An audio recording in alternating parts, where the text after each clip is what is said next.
YouTube မှာပေါ့နော်ကျွန်တော်တို့ post တင်တဲ့အခါမှာပေါ့နော်ဒီ thumbnail ပုံပေါ့နော်ဒီ Gemini နဲ့ပဲဘယ်လိုမျိုးလွယ်လွယ်ကူကူထောက်ပြီးတော့မြန်မြန်ဆန်ဆန်လေးဖုန်းနဲ့ဘယ်လိုတင်သွားမလဲဆိုတာလေးပြပေးပါမယ်အဲ့ဒါလေးတခြားလေးလိုက်ကြည့်လိုက်ကြဒီ Cloud AI နဲ့ပေါ့နော်ဘယ်လိုမျိုးကျွန်တော်တို့ thumbnail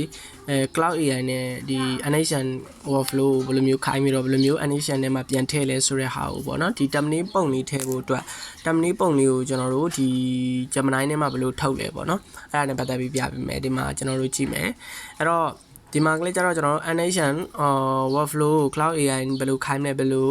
animation မှာပြန်ထည့်မလဲခေါင်းစဉ်ပေါ့နော်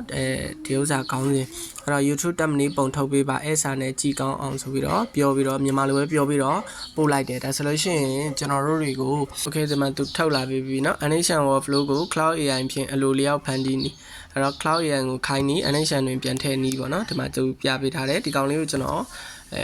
save လိုက်မယ်ပေါ့နော်ပြင်ကျွန်တော်ရဲ့ဒီ thumbnail မှာကျွန်တော်တင်လိုက်မယ်ဒါဆိုကြည့်လို့လာသွားအောင်ပေါ့နော် thumbnail မှာတင်လိုက်မယ် okay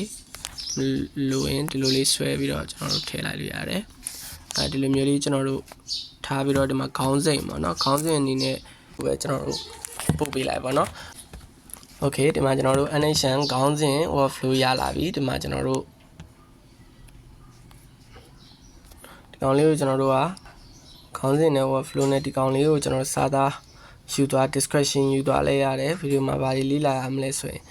ဒီစင်တက်လက်တွေပြသပေးတော့မှာဖြစ်ပါတယ်အဲ့လေဒါလေးတွေ copy ကူးပြီးတော့ကျွန်တော်တို့ဒီ user ထဲမှာထည့်လိုက်လို့ရတယ်ပေါ့နော်အဲ့တော့ကျွန်တော်ဒီမှာ touch description ထဲမှာကျွန်တော် YouTube ထဲမှာထည့်လိုက်တယ်ပေါ့နော်ပြီးပြီဆိုလို့ရှိရင်ကျွန်တော်တို့ဒီမှာ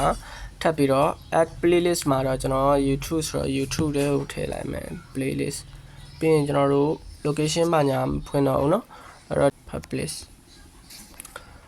okay ဒါဆိုလို့ရှိရင်ကျွန်တော်တို့ဒီပုံဖန်တီးပြီးတော့တင်တဲ့နည်းလေးတည်သွားမယ်အားလုံးပဲအဆင်ပြေပါစေတင်လိုက်ပြီပေါ့နော်